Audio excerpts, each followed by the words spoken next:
Apostulli Jakovi, vëllai i Krishtit.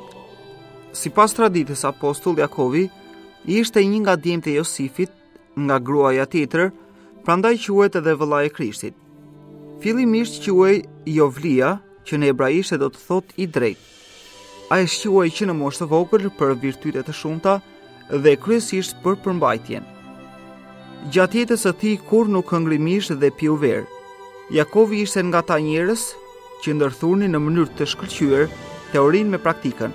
Prandaj, edhe në letrën e tij shkruan: besimi pa vepra është i vdekur. Apostulli Jakovi u bë episkopi i parë i Jerusalemit dhe ishte ai që shkruajti liturgjinë e parë hyjnore. Vepra e këtij apostulli është edhe letra e Jakovit në dhjatën e re në të cilën na këshillon se si duhet ta përdorim fjalën e Perëndis. Bëuni bërës të fjalës dhe jo vetëm dëgjues që gënjen vetveten, thot ai. Jakovi gjithashtu drejtonte kishën e Jerusalemit me drejtësi dhe besim tepër të fortë. Lumjeriu që ngulmon në provë, thot ai, sepse kur del i aprovuar, do të marrë kurorën e jetës, të cilën Zoti u premtoi atyre që e duan.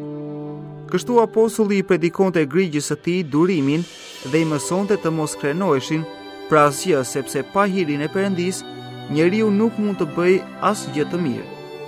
Kjo për faktin se sipas apostullit, çdo gjë e mirë që na jepet dhe çdo dhuratë e përsosur vjen që larta si dhe zbret nga ati i dritave.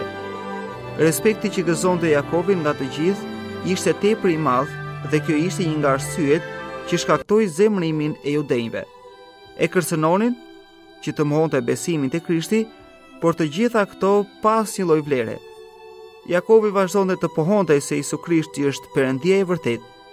Një pjesë e judejve i besuan fjalëve të Jakovit, ndërsa të tjerë, duke i konsideruar si mashtrim me fjalët e tij, protestonin me shumë forcë.